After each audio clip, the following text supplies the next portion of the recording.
1944 November 8ஆம் தேதி லட்சுமிகாந்த் அப்படிங்கிறவர் வந்து ஒரு ரிக்ஷாவில் போயிட்டுருக்காரு. திடீர்னு 2 பேர் வந்து அவரை நிப்பாட்டுறாங்க. நிப்பாட்டி அவங்க திறந்த கத்தியால் அவரை வந்து குத்தி கொலை செய்கிறாங்க. இதுக்காண்டி அப்போதைய தமிழ்நாட்டோட சூப்பர் ஸ்டாராக இருந்த தியாகராஜ பாகவதர் மற்றும் அப்போதைக்கு டாப் காமெடி ஆக்டராக இருந்த என்எஸ் கிருஷ்ணன் அவங்க 2 பேரையும் வந்து போலீஸ் அரெஸ்ட் பண்ணுறாங்க. ஸோ இது எதுக்காண்டி பண்ணாங்க, இவங்களுக்கும் இந்த நபருக்கும் என்ன சம்மந்தம் அப்படிங்கிறத பற்றி இந்த வீடியோவில் பார்க்கலாம் வாங்க. இது லட்சுமிகாந்த் கொலை வழக்கு.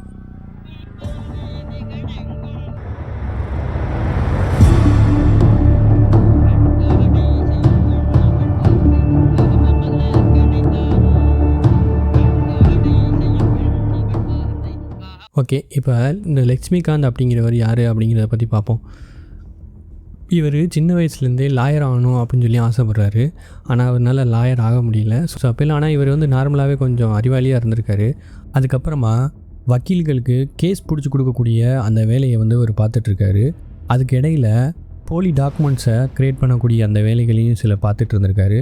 அதனால் இவரை வந்து ஜெயிலில் பிடிச்சி போட்டிருக்காங்க. அப்போயில் ஜெயிலேருந்து கூட தப்பிச்சு வெளியில் வந்திருக்காரு. அதனால் இவரை அந்தமான் சிறைக்கு வந்து மாற்றிருக்காங்க. 2ஆம் உலக போர் காலகட்டங்கிறதுனால அந்தமான் வந்து ஐரோப்பிய படைகளால் கைப்பற்றப்படுது. சிறையில் இருக்கக்கூடிய எல்லாரையுமே வந்து ஐரோப்பிய படைகள் வந்து விடுதலை பண்ணுறாங்க. அப்போ அங்கேருந்து திருப்பியும் சென்னைக்கு வராரு. இவர் 1939ஆம் ஆண்டு சென்னைக்கு திருப்பி வர்றாரு. சென்னைக்கு வந்து திருப்பி ஏதாவது வேலை செய்யணும் அப்படிங்கிற மாதிரி பார்க்குறாரு. அப்போயில் சினிமா வந்து இந்தியாவில் தமிழ்நாட்டில் பயங்கரமாக பூம் ஆகிட்டுருக்க டைம். சரி, சினிமாவை சம்மந்தமாக ஒரு நாளிதழ் க்ரியேட் பண்ணுவோம், ஒரு செய்தி நிறுவனத்தை க்ரியேட் பண்ணுவோம் அப்படின்னு சொல்லி பார்க்குறாரு. சினிமா தூது அப்படிங்கிற ஒரு செய்தி நிறுவனத்தை க்ரியேட் பண்ணுறாரு 1943 வருஷம். இந்த நாளிதழ் வந்து எந்த மாதிரியான ஒரு நாளிதழாக இருக்குன்னா, சினிமாவில் நடக்கக்கூடிய விஷயங்களை மக்களுக்கு சொல்லக்கூடிய ஒரு நாளிதழாக இருக்குது. இதில் என்ன மாதிரி விஷயங்கள் சொல்கிறாருன்னா, சினிமாவில் பேக்ரவுண்டில் என்ன நடக்குது, இந்த மாதிரி இந்த நடிகரோட அந்தரங்க விஷயங்களை பற்றி சொல்கிறது. ஸோ இந்த மாதிரியான ஒரு இதுவாக வச்சுருக்காரு. ஒரு ப்ரைவேட்டான ஒரு விஷயத்தை பற்றி வெளியில் சொல்கிறது, இந்த மாதிரியான வச்சுருக்காரு. இவரோட பத்திரிக்கையில் ஒரு மெயினான ஒரு தலைப்பு என்னென்னா, இந்த நடிகர் அவரை பேரை போட்டு இந்த நடிகரோட வண்டவாளம் தண்டவாளம் ஏறப்போகுது அப்படிங்கிற மாதிரி ஒரு இது வச்சுருவார். ஸோ அதனால் இந்த பத்திரிக்கை வந்து ஒரு வருஷத்துலேயே வந்து மிகப்பெரிய ஒரு சக்ஸஸாக போகுது. தமிழ்நாட்டில் எல்லா பட்டி தொட்டி எல்லா சைடுமே இந்த பத்திரிக்கையை வாங்கி படிக்க ஆரம்பிக்கிறாங்க. ஸோ இந்த மாதிரி நியூஸில் வந்து மக்களுக்கும் நார்மலாக கொஞ்சம் ஆர்வம் அதிகமாக இருக்கும். இந்த நாளிதழ் வந்து பயங்கரமாக ஃபேமஸ் ஆகுது. அப்போயில் வந்து சூப்பர் ஸ்டாராக இருந்த தியாகராஜ பாகவதரை பற்றியும் சில விஷயங்கள் தப்பாக எழுத ஆரம்பிக்கிறாரு. இவர் என்ன பண்ணுறதுனா, இவரோட நாளிதழ் வந்து ஃபஸ்ட்டு க்ரியேட் பண்ணிடுவார். ஒரு இந்த வீக்குக்குள்ளே நாளிதழை க்ரியேட் பண்ணிடுவார். க்ரியேட் பண்ணதுக்கப்புறம் இந்த நாளிதழில் யாரை பற்றி எழுதியிருக்காங்களோ அவங்களுக்கெல்லாம் முன்னாடியே ஒரு காப்பி வந்து அனுப்புகிறாரு. அனுப்பி இதை வந்து போஸ்ட் பண்ண வேண்டாம்னா நீ வந்து எனக்கு காசு கொடுக்கணும், இல்லைன்னா நான் வந்து இதை போஸ்ட் பண்ணிடுவேன் அப்படின்னு சொல்லிட்டு சொல்கிறாரு. ஸோ இது வந்து கொஞ்சம் ஃபேமஸான நாளிதழ் ஆயிடுச்சு. இதனால் இதை போஸ்ட் ஆனால் மக்களுக்கு நம்ம ஒருவேளை இது கரெக்டாக தப்போ, ஆனால் மக்களுக்கு வந்து தெரிஞ்சால் பெரிய பிரச்சனை ஆயிரும், நமக்கு வந்து பட வாய்ப்பு கிடைக்காது, இந்த மாதிரியாக யோசிச்சுட்டு எல்லா நடிகர்களும் இவர் காசு கொடுக்க ஆரம்பிக்கிறாங்க. பயங்கரமாக லாபம் தீட்ட ஆரம்பிக்கிறார் இவர். அதுக்கப்புறம் இது மாதிரி தியாகராஜ பாகவதரை பற்றியும் என்எஸ் கிருஷ்ணனை பற்றியும் பல செய்திகளை அவர் வந்து வெளியிடுறாரு. ஆனால் இவங்க காசு கொடுக்க மறுக்கிறாங்க. அதனால் அந்த செய்திகள்லாம் வெளியே வர ஆரம்பிக்குது. இதனால் தியாகராஜ பாகவதர் இந்த மாதிரி சில முன்னணி நடிகர்கள்லாம் சேர்ந்து 1944 வருஷம் அப்போயில் வந்து பிரிட்டிஷ் வந்து ஆட்சி பண்ணிக்கிட்டு இருக்காங்க. ஸோ மெட்ராஸில் ஆளுநராக இருந்த ஆத்தர் ஜேம்ஸ் ஸ்கோப் அப்படிங்கிறவர்கிட்ட ஒரு மனு கொடுக்குறாங்க. இந்த மாதிரி இந்த நாளிதழிலேருந்து தப்பான செய்திகளை பரப்புகிறாங்க, அதனால் எங்களோட வாழ்வாதாரமே பாதிக்கப்படுது அப்படிங்கிற மாதிரி ஒரு கடிதத்தை வந்து கொடுக்குறாங்க அவர்கிட்ட. ஸோ அவர் அந்த கடிதத்தை வந்து பார்த்துட்டு இந்த நாளிதழை மொத்தமாகவே பேன் பண்ணுறாரு, உரிமத்தெல்லாம் கேன்சல் பண்ணிடுறாரு. ஸோ அதனால் வந்துட்டு லட்சுமிகாந்த் வந்து பயங்கரமாக டென்ஷன் ஆகுறாரு. அதுக்கடுத்து என்ன பண்ணலாம் அப்படிங்கிற மாதிரி யோசிக்கிறாரு.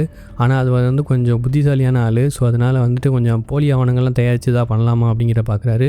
அப்படியும் எதுவும் பண்ண முடியல. அதுக்கடுத்து என்ன பண்ணுறாருனா, ஹிந்து நேஷன் அப்படிங்கிற ஒரு நாளிதழை இவர் வந்து விலைக்கு வாங்குறாரு. அங்கே போய் இவர் வந்து டாப் ரைட்டராக போய் உட்கார்றாரு. அங்கே போயிட்டு இவர் இனிமேல் சும்மா இருப்பாரா, இனிமேல் தான் இனிமேல் என்ன பண்ணுறாருனா, இவர் தியாகராஜ பாகவதரை பற்றி தப்பாக எழுதுறாரு. அடுத்து என்எஸ் கிருஷ்ணனை பற்றி தப்பாக எழுதுறாரு. என்எஸ் கிருஷ்ணனோட ஒய்ஃபு மாதுரம் அப்படிங்கிற ஒருத்தர் இருக்காங்க, அவங்களும் ஒரு முன்னணி ஆக்டர் தான், அவங்கள பற்றியும் இவர் ரொம்ப தப்பாக எழுத ஆரம்பிக்கிறாரு. ஸோ இதனால் ரொம்ப பெரிய பிரச்சனைகளை சந்திக்கிறாங்க தியாகராஜ பாகவதரும் என்எஸ் கிருஷ்ணனும். ஸோ இவர் இந்த மாதிரியான ஆக்டர்ஸ், இந்த மாதிரியான சினிமாக்காரங்களை மட்டும் இல்லாமல் மிகப்பெரிய பணக்காரங்களாக இருக்கக்கூடிய எல்லாரையுமே டார்கெட் பண்ணி அவங்கள பற்றி வேறு தப்பான செய்திகளை எழுத ஆரம்பிக்கிறாரு. இவர் எழுதுறதுல எல்லாமே பொய் கிடையாது. ஒரு 10% உண்மைன்னா ஒரு 90% ஜோடித்து பயங்கரமான ரைட்டிங்கில் எழுதிடுவாராம். இந்த காலகட்டத்தில் லட்சுமிகாந்தன் வீட்டில் ஜானகி அப்படின்னு ஒருத்தவங்க வந்து குடியிருந்திருக்காங்க. இவங்க கொஞ்ச நாளாகவே வாடகை காசு கொடுக்காமல் இருந்திருக்காங்க, ஏதோ பண கஷ்டத்தினால. ஸோ இவர் வந்து அவங்ககிட்ட போயிட்டு ரொம்ப அசிங்கமாக பேசியிருக்காரு. அவங்கள பற்றி தப்பான விஷயங்களை சொல்ல ஆரம்பிச்சிருக்காரு. அவங்களோட சொந்தக்காரரான அவங்க ஹஸ்பண்டோட தம்பி வடிவேலு அப்படிங்கிறவர் அந்த ஏரியாவில் ஓரளவுக்கு கொஞ்சம் ரவுடி மாதிரி ஃபார்ம் ஆகிருக்கக்கூடியவர். அவர்கிட்ட போய் சொல்கிறாங்க. அவர் என்ன பண்ணுறாருன்னா லட்சுமிகாந்த்கிட்ட போயிட்டு பேசுகிறாரு. லட்சுமிகாந்த் வந்து இதுக்கெல்லாம் பயப்படக்கூடிய ஆளாக தெரில. இவரையும் வந்து அசிங்கமாக பேசி அனுப்பி விட்டுறாரு. அதனால் கொஞ்ச நாள் கழித்து வடிவேலு ஒரு கத்தி எடுத்துகிட்டு போய் அவர் ரோட்டில் நடந்து போயிட்டுருக்கும்போது குத்த ட்ரை பண்ணுறாரு. ஆனால் அவர் மேலே கரெக்டாக படலை. ஸோ அதனால் லைட்டாக தோலில் மட்டும் பட்டுட்டு போயிடுச்சு. இவர் அங்கேருந்து உடனே ஆஸ்பத்திரிக்கு போகாமல் உடனடியாக போலீஸ் ஸ்டேஷனுக்கே போயிருக்காரு. போலீஸ் ஸ்டேஷனுக்கு போயிட்டு இந்த மாதிரி ஒருத்தர் வந்து நீ கத்தியால் குத்த வந்துட்டார், எஃப்ஐஆர் போடுங்க அப்படின்னு சொல்லியிருக்காரு.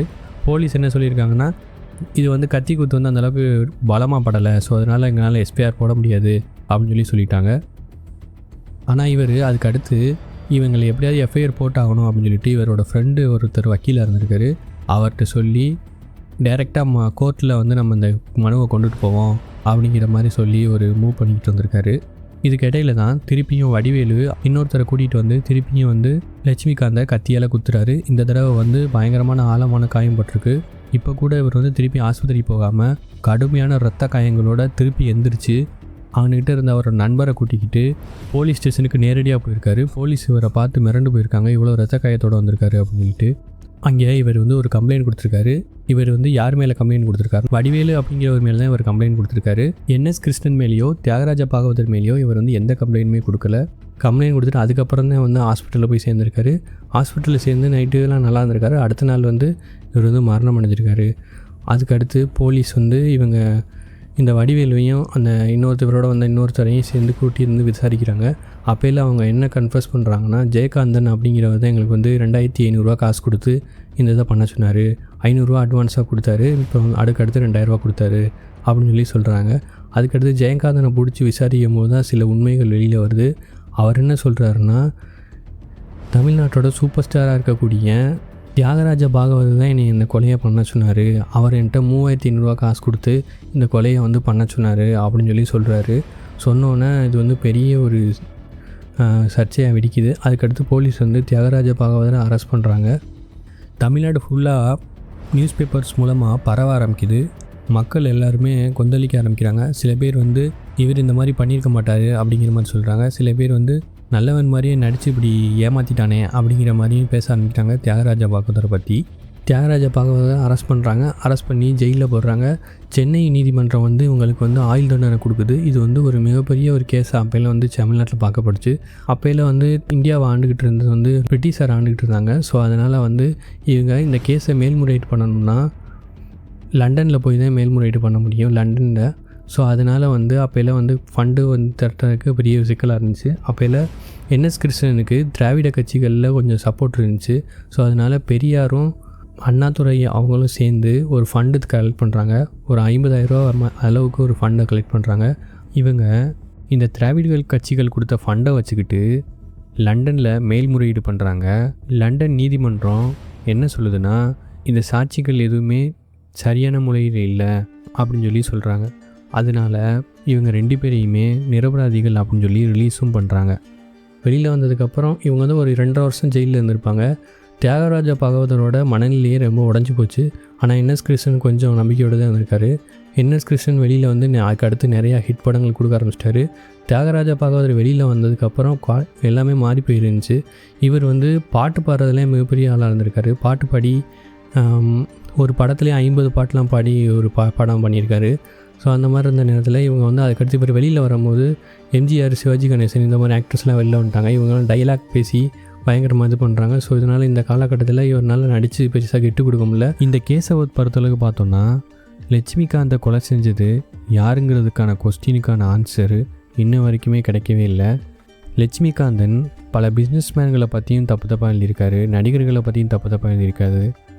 ஒரு தரப்பினர் என்ன சொல்கிறாங்கன்னா, சில பிஸ்னஸ்மேன் சேர்ந்து இவரை கொலை பண்ணிவிட்டு இந்த கேஸை திசை திருப்புறதுக்காண்டி தியாகராஜ பாகவதர் மேலே பழி போடப்பட்டது அப்படின்னு சொல்லி சொல்கிறாங்க.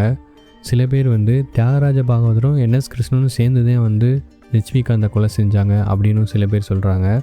ஆனால் உண்மை என்னவோ இது வரைக்கும் வெளியில் வராமல் தான் இருக்குது.